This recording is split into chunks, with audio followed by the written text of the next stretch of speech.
You know, I could just play the Tom's Guitar Show theme for a whole hour and then go home, I suppose. People would probably change the channel pretty quick, but they probably do anyway, so, you know. We always think we're just here when people are channel surfing doing their commercials anyway. Yeah, they'll see a couple seconds of the show every now and then. Say, oh, good thing a guitar guy's still on TV. Okay. Anyway, hello, everybody. Welcome to Tom's Guitar Show. I'm Tom. They call me Guitar Tom because I'm often seen with a guitar. And they call me on the phone and they say, hey, man, what's your show about anyway? I say, oh, it's about an hour. About guitar players, guitar playing, all things guitaristic. We don't even bother to hook up the phone anymore. The days of calling in the call-in show seem to be past. I do run into people who say they watch my show, and I used to say, do you ever call in? I say, no, I don't call in, but, you know. They used to always call in, but never mind.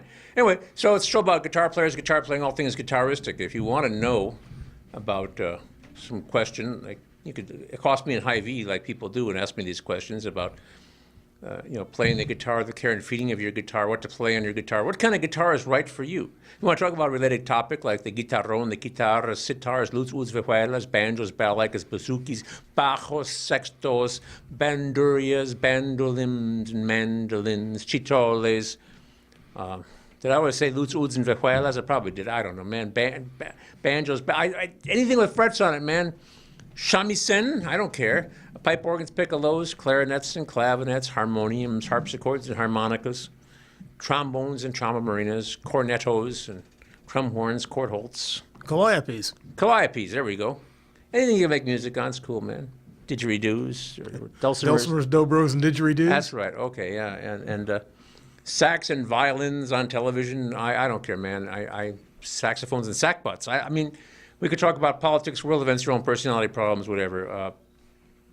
As I say, this was a call-in show for many, many years. And sometimes we hook up the phone. I might call people. Maybe I should hook up the phone and call people, you know. I'm not really good at prank calls. I don't want to cause anybody too much pain, you know, or make them embarrassed. Or I do play the banjo lately. That's bad enough, I suppose. But, you know. I don't think asking about Prince Albert in a can works anymore. Oh, yeah, I don't even know what that means, yeah. Prince Albert's been gone for quite a while, but yeah. Anyway, so... Is your refrigerator running? Well, yeah. Better catch it and bring it back home. Yeah, right, okay. Oh, here goes Mr. Skopinski. He's only 4 minutes late. That's good, that's good. He's our director, he works the night shift, so this is first thing in the morning. He comes in with his hair wet and his first bloom of morning coffee at 6 o'clock. But anyway, so I brought a modest collection of guitars here. What I like, I've been playing this one at home a bit.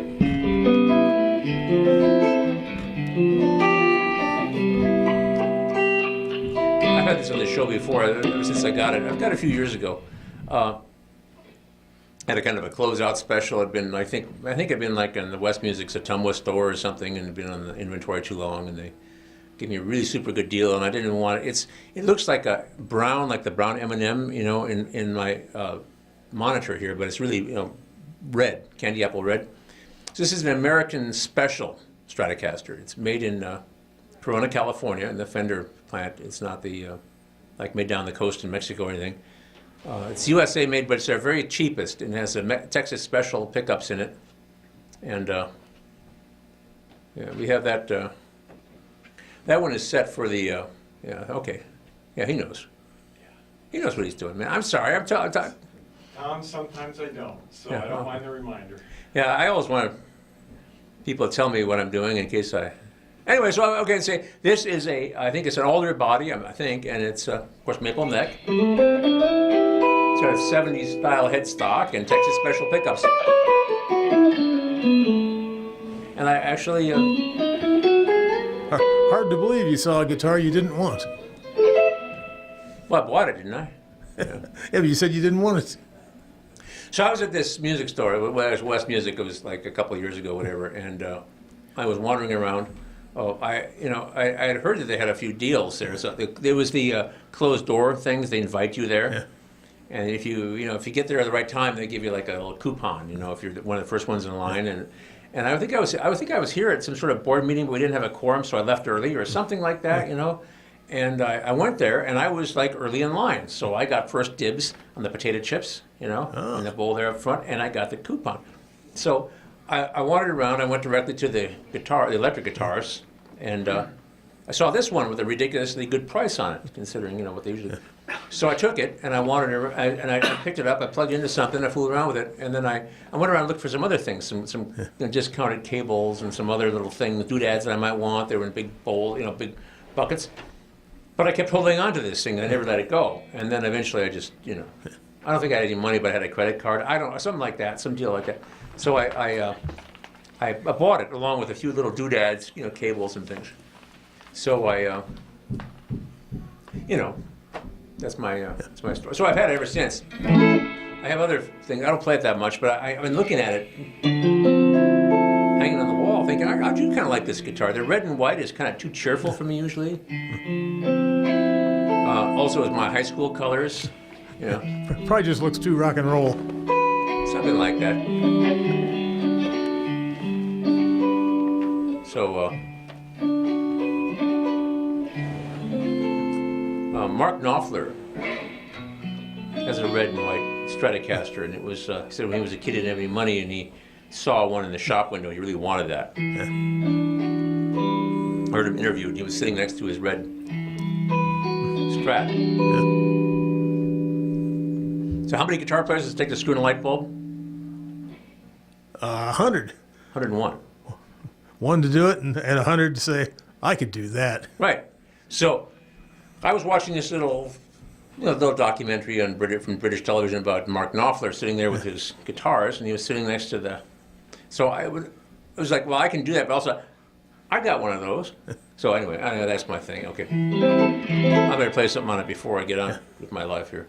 So. Should we put in a shameless plug first? Oh, sure. Where are you appearing this week? Well, I'll be pretty easy to find this week. I've got a new kind of regular routine now. So on Thursday nights, I play at the Northside Bistro in Iowa City. That's over there by the Hamburg Inn, George's Buffet, that new neighborhood. I used to call it Desolation Row.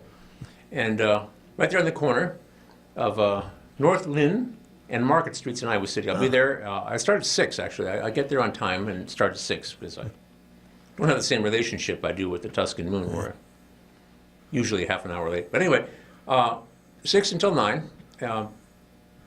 Nice dinner sort of thing, Yeah. People have dinner there. And I've been playing steel string folk guitar, acoustic guitar there, and doing whatever I want. And usually it rains really hard on Thursday nights, so we'll see what happens this week. And then Friday, Saturday, I'll be at the Tuscan Moon in beautiful downtown Kelowna, Iowa, about 20 miles south of here. Tuscan Moon right in the middle of town, right next to the bakery they caught on fire. It hasn't reopened. Down there in Amish country. Yeah, watch your step when you're walking down the street. And then, so I'm supposed to start at 6. I usually get there by 6:30, and I play till the party's over, by usually 10, actually, sometimes. Need a reservation down there these days? Probably. It depends. Usually, they turn people away sometimes. They have to, but sometimes it's not, I don't know. When it was like really hot, it wasn't, it wasn't so... Were you playing out on the patio? Yeah, I play on the patio. So if it's really hot, that might be why. Yeah, well, on Friday, Warren called me and said they had almost no reservations, and it was like big thunderstorms were rolling through. Yeah. And so I was going to go anyway, but I don't think he really wanted me to go there because he's going to lose money and everything. And it was my wife's birthday, so I actually didn't go on Friday for a change. But Saturday I went, and I started indoors. It was hot, and then I went outdoors, and I played the rest of the evening out there. So like 10 o'clock or something. And it was actually got okay. It was pretty sticky, but it got pretty good. But then now it's really nice. Yeah, Friday night turned out nice. We had a pouring down thunderstorm about 4:30. Then by 6:30 or so, it was all gone. We went up to Beef Days. Oh, how was it? I should play guitar. How was it? Did pretty good this year. Okay. Oh. Good to know. Well, he says you got to tell us more about this. And my grandsons were in the water ball. Oh, how'd they do? The 8-year-old took first place in the 8 and 9-year-old class, and the 4-year-old took third place in the 4 and 5-year-old class. All right. Well, there you go. Natural born athletes or Yeah. firefighters or something like that. Anyway. All right. So I'm going to play this.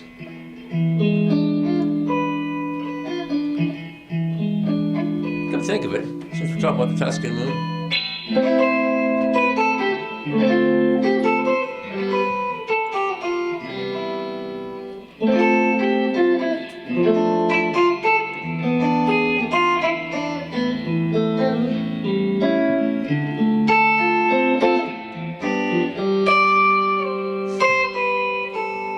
Sorry. That's how it goes.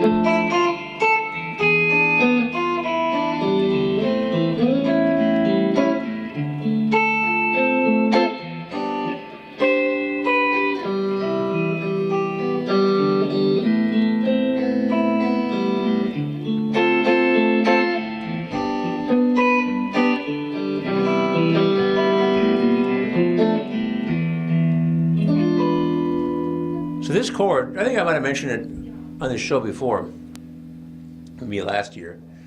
This is just an E7 flat 9, or an E flat 9, some people would say, because you assume the 7, but not an E flat 9. This is an E flat 9.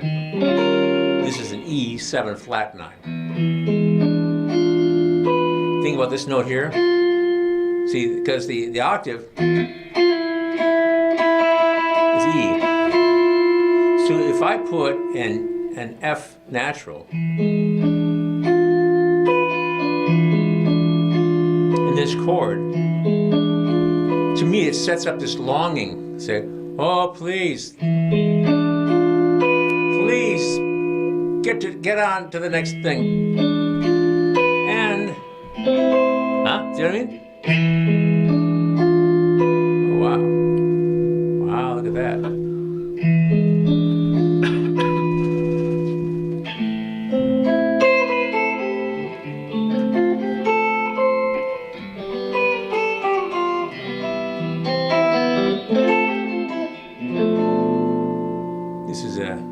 B minor 7 flat 5, but all the cool kids call it a half diminished. B half diminished. But this is like, it's a transitional to get to E7.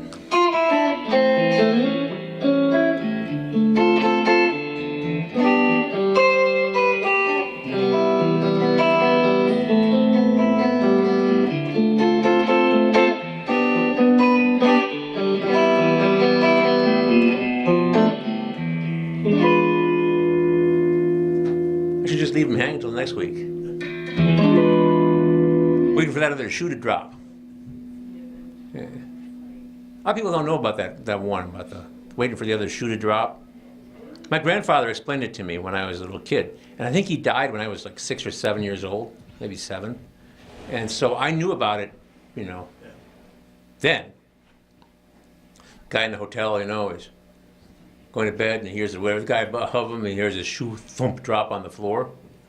And then he can't get to sleep because all night long he's waiting for that other shoe to drop. Yeah. It's like a metaphor, man. Anyway. All right. I wasted enough time. I was thinking about, Mr. Skopinski, I'm thinking about switching over to, we can't, well, maybe Bob can come up here. Well, I go to Studio B. So I'll tell you what, why don't you step up to the Tom mic? Okay. And you tell us what we need to know. Well, I will. And I'm just going to leave now. Okay? Shameless plug while you're traveling. Bye-bye. I'm going to Studio B now.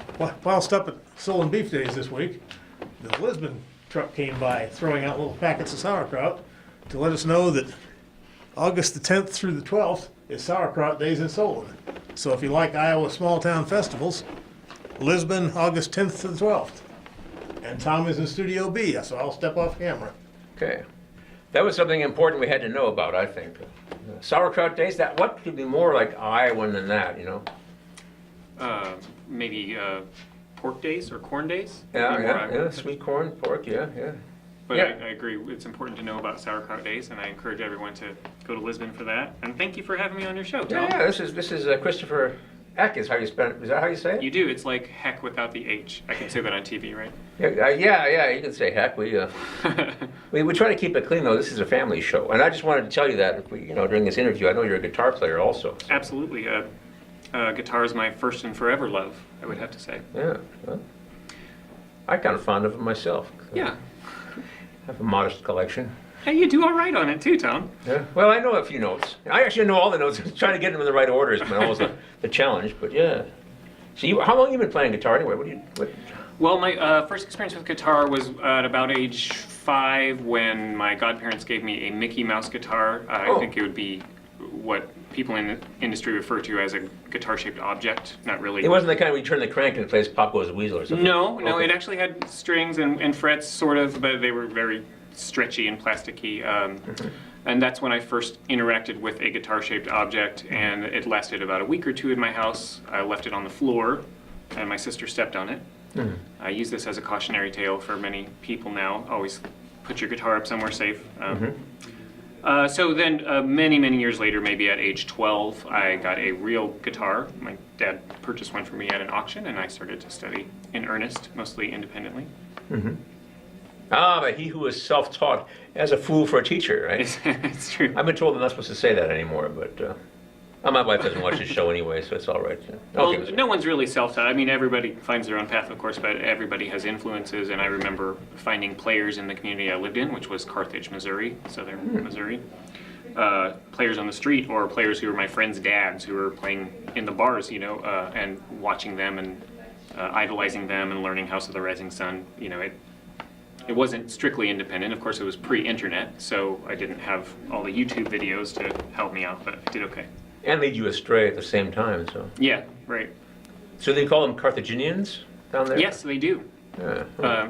Missouri apparently has a lot of towns which are named after ancient cities. I'm trying to think of another one. Now I just said something I can't back up with any evidence. But Carthage is one of them, like the Great Carthage. Yeah, I know. Carthage up there, North Africa was a serious. Hannibal, a serious world power at one time. Illinois. Yeah. What? There's a Carthage in Western Illinois. Yeah, Is that okay. right? Yeah. Speaking of Missouri, this is completely off the subject of what's really important, which is a guitarist, but I've been thinking about this solar eclipse that's coming up in a few weeks. And So have I. You have to go to Missouri to get full I think, coverage. or Southern Illinois, I think you can get there too. But I've been looking at Columbia, Missouri is probably pretty close. Yeah, I think Columbia has a little asterisk by the name, which indicates that it'd be a good spot. It's a college town. I know their university has fallen into some disrepute lately, but Is that right? well, they had a bunch of protests and things which weren't necessarily totally sensible and everything like that, and the students kind of took over and they made the president resign and everything like that. But their enrollment is way down, and they're having to close dormitories and things off. They're in distress. So Yeah, I feel like, without saying too much about my own personal biases, living in Missouri is hard. I mean, it's hard. There are a lot of Missourians there, which can be an issue. it's like that song you were saying, "To spend your life in sin and misery." Yes, that's right. That's in the lyrics. Yeah. Can't argue with it. Yeah. Okay. Well, I don't know. I haven't really spent. I've been in St. Louis a couple of times, and I've driven through Missouri. I haven't really hung out there at all. My people are in Kansas City now, which is modestly acceptable. So yeah. I had some guy who used to come to some of my gigs I used to play at, and he was when he was in town, but he was in I think he was in Columbia actually, and there was some joint there. He said I should play at. It would be great. It'd be just perfect for the kind of stuff I was doing at the time, whatever that was. Oh, geez. If there's a hub of culture in Missouri that's not, the big city, St. Louis or Kansas City, it's probably one of the college towns like Columbia. Yeah. Just like if you're in Kansas, you should probably hope that you're in Lawrence, Kansas, or something like that, and not. I was born in Kansas. Sorry. Yeah. This is a big digression, but yeah, important because it does circle back to music and guitar. I mean, there's music everywhere, even in the armpits of the United States. Well, I think and Kansas City and stuff. There's there's some traditions, like old, and then in the 20s, like the jazz thing. That was the Kansas City thing was really something where things were happening there. Things still are happening in Kansas City. Yeah. Good things.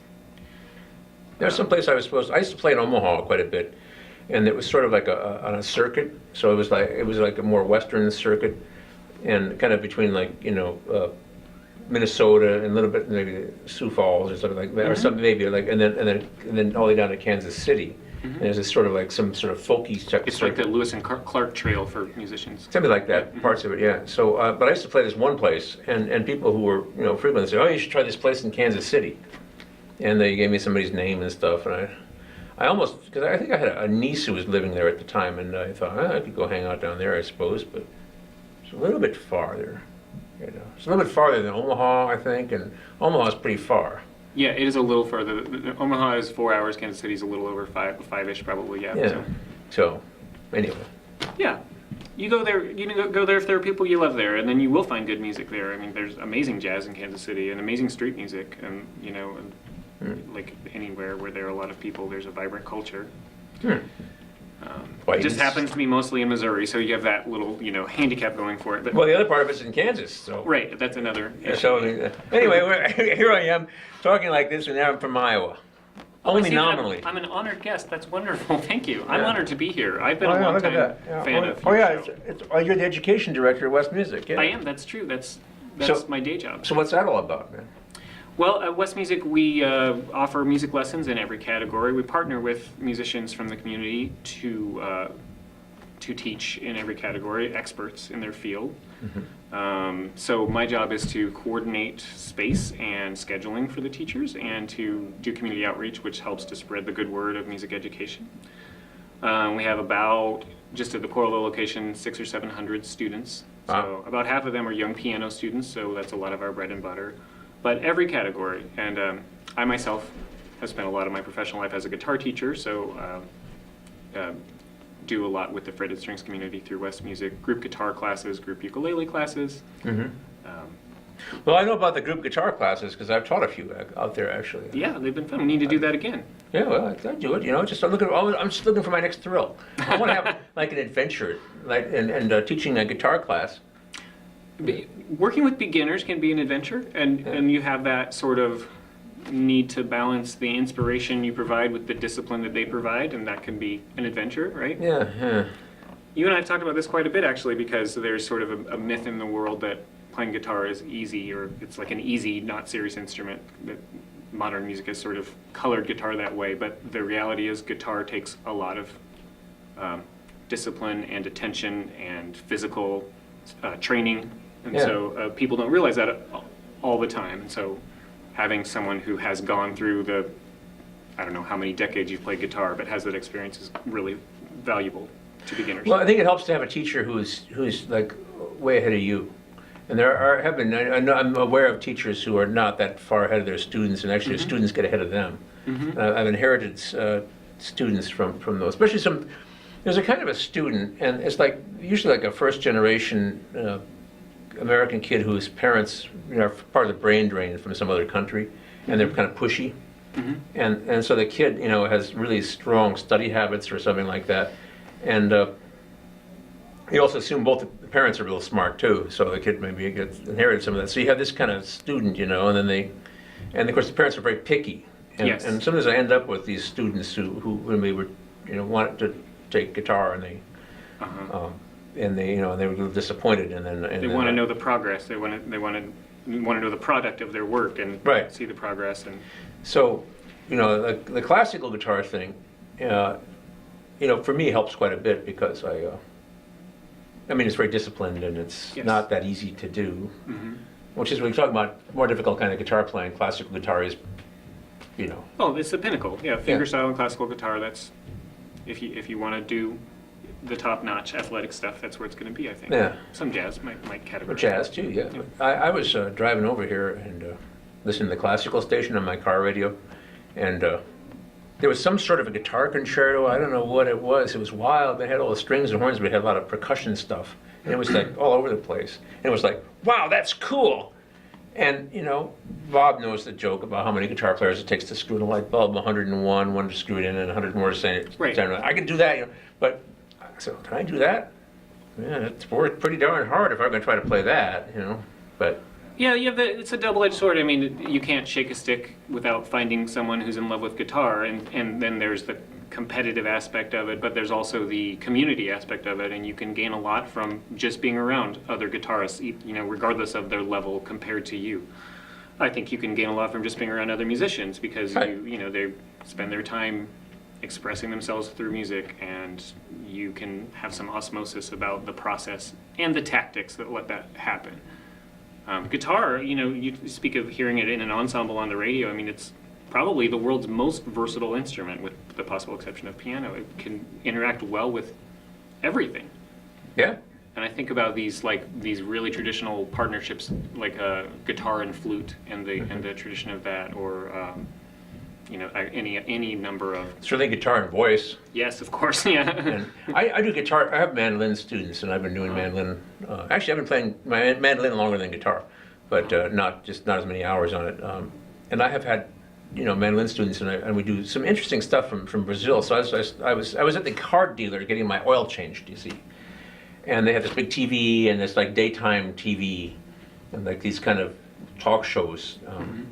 That you don't want to watch, Right, but you have to, because you can't change the station. Yeah, but it's a huge thing. So I sit there, so I can't see it, and I have my earbuds in, and I was listening to my iPod, and I was digging up stuff that I didn't even know I had. I think I ripped some CDs from various students that I had, of Brazilian choro music, and there was some stuff that was just great. It was like Brazilian 7-string guitar, so it has a low string, Yeah. and the bandolin, which is a Brazilian mandolin. It's got all the same notes. It's just like a different kind of body design and different Okay. kind of tone, and usually they sound pretty harsh, but this one was like this was just great, whatever it was, and I mean, I read the title, it was in Portuguese, but it was just the name, and it was just like, And do you attribute that to the execution of the performers or the composition itself? well, it's both. Yeah. It was a good composition. It was a great composition, very interesting stuff, and the performers were just really, really good.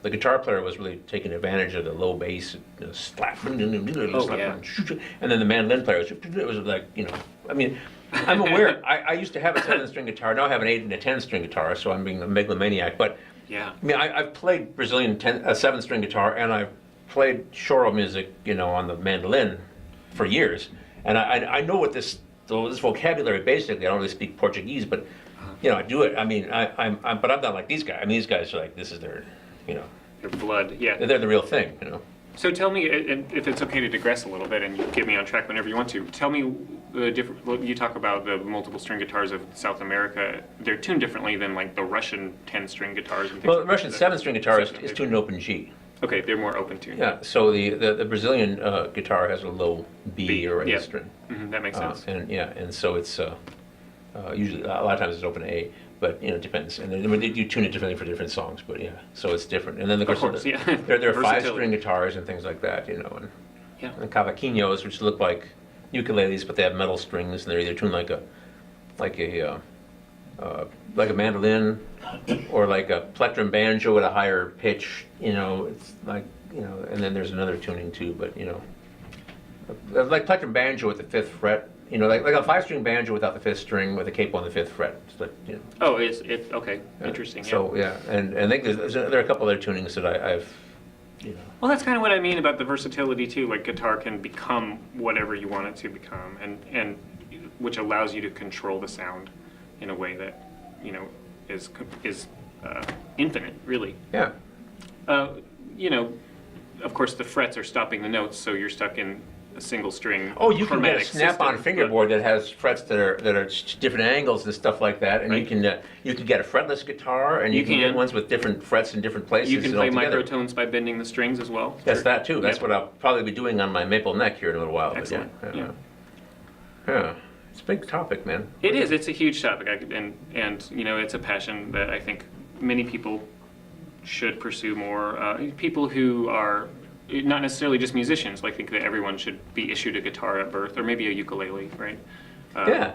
Well, see, at Co, we bought, actually from West Music, we bought a whole bunch of the cheap but functional ukuleles. And we have a ukulele club at Co, and I'm the director of it, I guess, because I work up there, and during the school year. So one of the guy who hired me, because they have a rotating chairmanship, so he was like a couple chairmen ago, but he said that every student when they get to Co should be issued a laptop and a ukulele. And That would be excellent, But, and it wouldn't be that expensive. No, I Right, mean, what's a cheap ukulele? 35, 40, $50, something like that for a It's cheap- like when Harry Potter goes to school, right? He gets his wand. You get your ukulele. Yeah. Go out and make magic in the world. That's what you're here for. With a ukulele? Oh, yes. Fill in your own joke. There's some cruel joke about. Bob has probably one, but Fred Allen always said, the trouble with a ukulele is you don't know if the guy's playing or just fooling around. that's right. Yeah, see? Yeah, that's right. Whimsy. Yeah.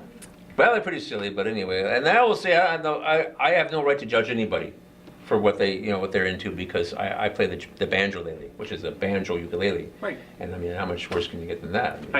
The same way. I play, a cigar box wrapped in rubber bands, if that's what I had. So I had that once, but as a kid, I always Yeah. wanted a guitar, so I tried to make one. And I didn't get my first guitar till I was 11. That was really, it was tough, man. that was tough. And before that, you had mandolins and violins and basses and things like that, though. So you. Well, no, had I some didn't get the privilege. bass till I was 12, and that was Okay. the school's bass, but 7th grade. But the mandolin I was 8, and my sister got it for Christmas, and I've been begging for a guitar since I was 4. But and they didn't get me one because of the Kingston Trio and the Beatles. But I got but my sister got this mandolin, and she thought, well, what do I want this for? I thought, it's like a Trader. It's like a guitar, and it's got the same notes as a violin. buddy, yeah. And I was doing all the Suzuki, thing, Yeah. so I could just play my Suzuki stuff on the mandolin. I thought, well, it's kind of like a guitar. So, Yeah, sure. And it was fun. I could. I've often lamented in my personal playing life that I didn't have a lot of formal training when I was young, and I didn't have a lot of access and opportunity to music when I was young. And I really think that, just because of the fundamental human nature and positivity of having music that all children should. But even though I didn't have that, I was inspired and drawn to music at all times. So seeking it myself was kind of an advantage as I went forward in life, because, for example, I never thought of what I was doing as practicing or working. I was just doing it because I wanted to do it. And I think that speaks to what's a mode for success in music, and that's self-motivation and inspiration. That inspiration can certainly come from someone like your sister or your parents or a teacher, a great teacher who shines a light for you, but it really comes from within. Be a little bit philosophical and broad here, but yeah. Well, you want to practice. I tell these little kids, like the cat. So in my home studio, Tom's guitar studio, the cat will walk in, with a toy. So she doesn't do as much as she used to but she has these like toy mice. So she'll walk in with a toy mouse and drop it on the floor, and she'll bat it over, then pounce on it and stuff like that. And so the kids see the cat's practicing. She really likes doing this. If we ever got a real mouse in the house, which we never have since she's been there, it would be the happiest day of her life. Right. And the other thing is, and I'll say See, one that thing. connected to what I just said. I like that, Tom. Yeah, well, Unlike the cat with the big mouse. Yeah. Connection. The cat likes to practice. Mm-hmm. But the other thing I was going to say, because we'll have to wrap it up pretty soon because I'm running out of show, but I got 2 more guitars. But the one thing that I teach 5 and 6 year olds among a lot of gray-haired people, and I'm sort of becoming a specialized. They're sort of word on the street. I do that, and I do people with special needs, and cognitive difficulties, whatever. But the thing about the little kids is that the first thing I don't want to do is traumatize them in any way. Right. And so nobody's afraid of me. And the cat comes in dragging her. Now, she doesn't drag in the mouse anymore. She's getting older. She drags in her, it's a dog toy. It's a red fox, but she drags it in by the scruff of the neck and drops it there. Mm-hmm. And it's because she wants to bring me a dead rat, and we didn't have one, She didn't have one, so this is what I tell the kid, And then I do goofy things, and then I have all these weird guitars and stuff, like the yellow flying V and things like that hanging on the wall. So the kids aren't, they might be afraid of me at the first lesson or 2 maybe, but then they're not afraid of me anymore, and they're fine, So I keep inheriting students who were like in their 40s or 50s who had a teacher who just scared the heck out of them or was really mean to them when they were little. And and then they wanted to play all these years, but they didn't go back. Or somebody who I had a guy who's actually he's been on my show many times. told me he was a trumpet player when he was in high school, and he's like 50 something now. But he band director was really, really, really authoritarian and tough, and maybe he had to be. Who knows? Somewhere in Chicagoland or something, they had that competing the marching band had to compete, and this guy nature did not intend for him to be a trumpet player. He's not that kind of guy. He was just forced into it or Yeah. smashed into it. So he quit music as soon as he Right, could. because he wasn't inspired to Right. pursue it. It just was It was a put painful in his thing. lap. It's painful, right? And teachers, I mean, being a teacher is this huge responsibility where you can do the most good for someone that is possible in the world, but you also can do that amount of damage. And so Right. it's about listening and responding and being caring and not being scary and all of that, for sure. And it's about the relationship with your Yeah. students. It's about the relationship, but also you do no harm first. Yeah, right, yeah. So Absolutely. Yeah. Well, congratulations on all of the teaching and music you've made in this community for many years, Tom. I've often admired. Really, you. me? Yes. Yeah, but I'm kind of skiffle, so I never look at that shave and I'm kind of goofy, but I don't do any harm really. I don't hurt anybody. I know, yeah. So We do good. We put the music out there and help Yeah. people with it. And I will continue. I'm looking for a Sunday brunch now, so I can have 4 gigs in a row, and then I'll probably. And a pocket full of money that you spend on instruments. Well, lately I just give it to my wife. It's not. Path of least resistance. I'm sure you have plenty of instruments. I have quite a few. There are a couple things I kind of want to get, but I don't know, man. There are a couple things that I'm always like thinking of something. The one thing I'm hoping to get, and the pro shop over there is a gold tone dealer, is a. I never told you this, but it's a 12-string mandolin. So it's actually a little bit larger. It's built on a mandola frame, and it's a 12-string guitar at the 12th fret. So it's like an octave 12-string guitar on a mandolin or a mandola frame. Oh, interesting. And it has a pickup in it. That does sound kind of exciting, yeah. What can I do with that, man? And people come to me sometimes and they're like, have you ever thought of this idea for a guitar? And I say, no, but somebody has. I mean, there are enough guitarists in the world who are obsessed about how to make a fretted string that will do exactly what they want. It's been made. Yeah, well, Yeah. 15 or 20 years ago, and I know I'm digressing, but I think this musician's friend, they had it was a Vox, made by Vox in England, and it was shaped like a artist's palette, the kind of shapely yeah. palette, It had a neck on it, and it was a 12-string electric guitar, but it was an octave higher. And they had this thing. And I wanted one. And so I ordered, back ordered, and it never came in. They never had them. And then I was like, a couple years later, I was watching TV and PBS or whatever, Austin City Limits. There was somebody playing one. But, I want one of those. I couldn't. Maybe throughout your life you seek that kind of complexity, and then when you're really old, you just want a one-string guitar, like the most simple, basic, droning, Yeah. Is there a one-string guitar, Tom? There are people who play one string on a guitar, and there are a lot of monochords out there. The tambourine is a monochord. Kind of blows but the whole chordophone vibe, but yeah, well, still. yeah, you got no. But the ektar from India is a Oh, one okay. string. Yeah, sure it is, yeah. So and you play it with one finger. Ding, ding, ding, ding, ding, ding, ding, ding, ding. Anyway, Yeah. guitar ektar means ektar, one string. And my last name is Eck. That's what you should be playing. I should play an ektar, absolutely. Ektar. Yeah. It's German. I think it's German for edge or corner, so it'd be edgy. Edgy. It's in Sanskrit. It's one, I think. Ektar. Oh, that makes sense, As a guitar, ektar. Yeah. And if you put 6 of them together, you could, sort of have a guitar, but you'd have 6. You have to do a family reunion or something like that, wouldn't you? Have to get them all. They have to have 6 Yeah. X. It's the collaboration element, yeah. Yeah. Now that we've worked that out, I better get back and play. Well, congratulations Yeah, thank you on so your much. on your lifestyle, and I'll see you out there. I'm going back to Studio One. I'm sorry. That was smooth. Yeah. So yeah. Okay. Here we go. Hi. Well, what am I doing? You know what I'm gonna do? I'm gonna play this one. First, I'm gonna unplug this, and I better. Okay. Okay. I had a plan, man. Sorry. Nice guitar, Fender Strat, American Special.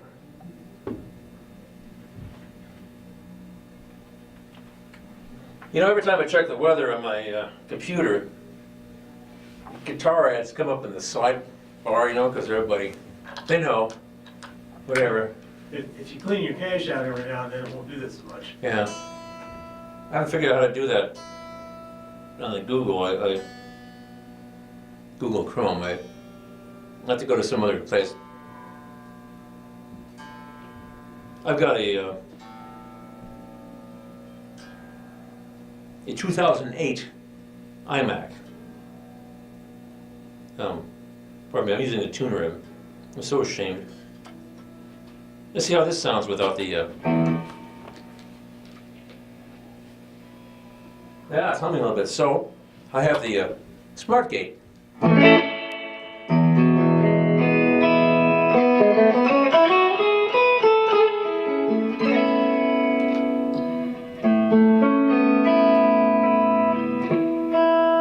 So this is a PRS. That's in Paul Reed Smith, which is the guy's name. He put the Reed in there because if you just Paul Smith, people say, oh yeah. Right, trying to get a motel room. Yeah. But made in Maryland, this is the cheapest one, I think, that they make in the U.S. They also have ones that are made in Asia, which are pretty nice, actually. I got this at West Music. I'm thinking a really good deal because the I go to West Music and when the manager there sees me walk in from his little office there, he fixes me with his glittering eye and he comes after me and he knows that I have a problem. Anyway, so Knows he has an addict. yeah. Is he locked out? No. I think he's trying to get in. It's not locked. Oh. I don't know what happened. Oh well. Anyway, okay, so I got a deal on this one. This is a PRS Vela. And when I first got it, I asked Gerardo, Dr. G, our fearless leader down here. And Vela, he said, because he's got a Mexican origin, so he knows Spanish really well. And so Vela is a candle in Spanish. So anyway. Velo is a French word for, kind of slang word for bicycle. And it's a velo, velocipede, but a vela in Spanish is a candle. Anyway, I'm sorry. I like this guitar. It's a little noisy. It's got a humbucker here, and it's got this here pickup, and I don't know exactly what it is. It reminds me of something you'd see on a Gretsch. Now, I have a thing about hums. If I'm in the bridge position, I don't get any hum on this thing, but I get a.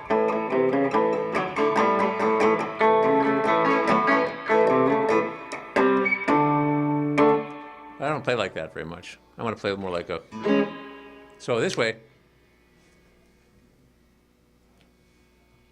it's not absolutely terrible. It's not that good. That's not bad. We've had some in here with a lot more hum than that. Yeah. Well, this on the floor, I have a Smart Gate, a Mixar Smart Gate, and it's a noise gate. So what it does is it shuts the sound off when I'm not actually playing. And if the sound comes through, you have to have the knob turned the right place, but if the sound comes through, then it, okay, it just turned out so that now it's gone. And when I play, you don't really hear the hum because the sound of the guitar is too loud. It's covering it. So I have the humdybugger, but the humdybugger, I lose these notes up here. And this one sounds about the same.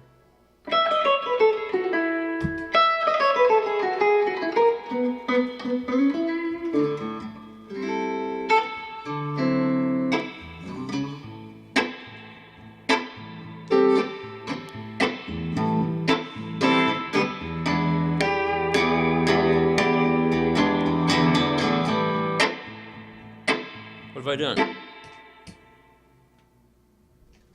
Oh.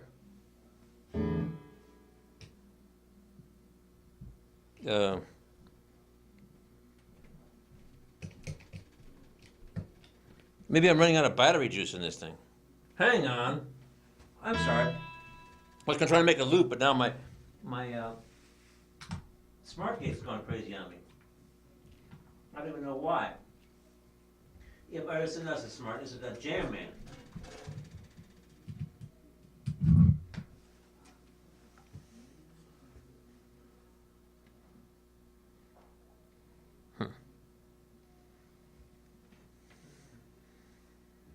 Huh. Well, that's interesting.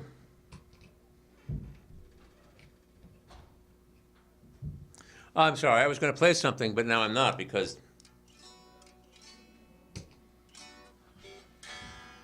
All right.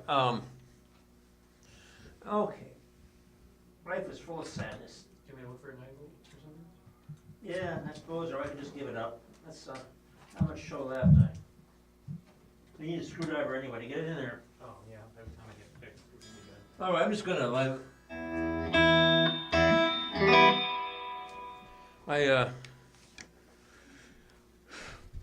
This is a Jam Man, a Digitech Jam Man. I think I got that at West Music too. Just because I like to collect loopers of various kinds, and it works pretty well. But this time I'm just doing everything on batteries, so that my smart gate and my tuner here, which I use as a mute button, both have.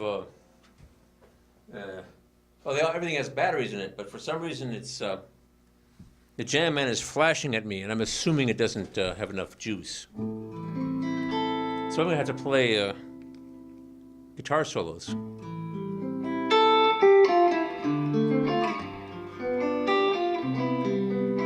Anyway, this guitar is. I didn't want to like this guitar. I didn't want to love you, but it's very easy to play. I keep thinking about a guitar I could use that would be really super easy to play if my hands are tired or I want to, I have heavier gauge, I have 11 gauge strings on this. What would it be like to put 10s or 9s on it and play it very gently? Because it's small, it's light.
Guitar solo.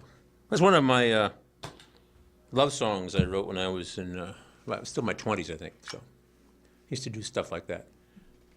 Okay, because I'm running out of time, too much goofing off, I'm going to switch guitars once more. I like this guitar. Ah, isn't that nice? Look at that, huh?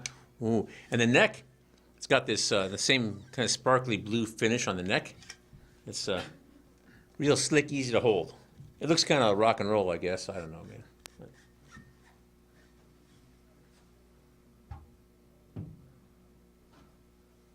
Speaking of teaching young kids, I have these kind of rock and roll kids, maybe messed up kids, who knows. But there's the joke that I asked a young kid, So I want to do a video where the guy says, I want to rock. And the question is, should it be that somebody goes and hands him or her a great big boulder and it's too heavy? Or I want to rock, and like a paper mache rock comes sailing through the air and hits him in the head. And so far, nobody has gone for the one where they get the heavy rock, and so everybody wants to see the guy get hit in the head with a rock. So anyway, we used to do what I would consider humorous sketches on this show back in the old days. And there was one where actually I was hit in the head with a brick. Of course, the brick was made out of a cardboard box with some paper on it.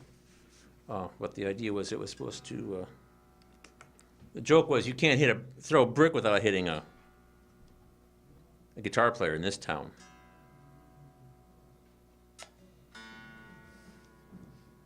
not exactly an original joke. It's a modification of a P.G. Woodhouse gag.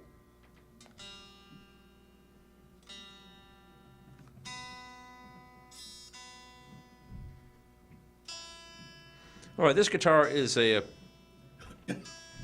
sharp and dusty, but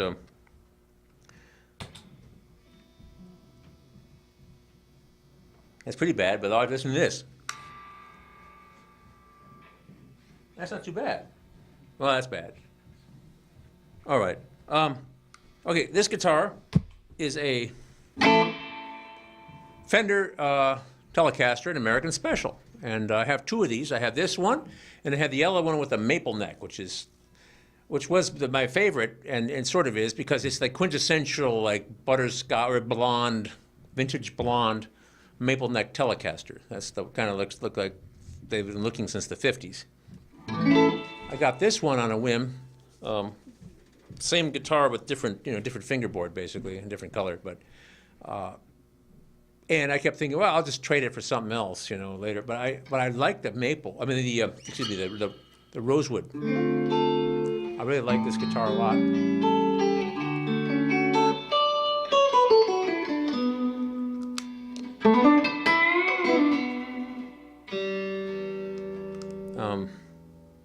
But it's very noisy.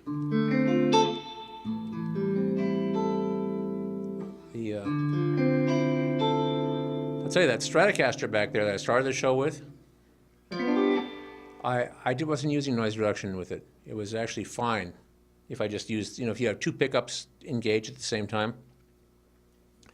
So, sorry, I have a thing about noise. I go on about almost every show. Every time I have an electric guitar.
I spent the rest of this show just trying to get the singing tune so I could play the Tom's Guitar Show theme. But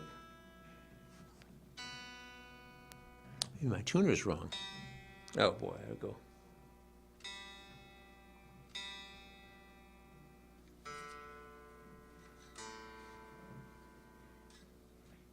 Come on.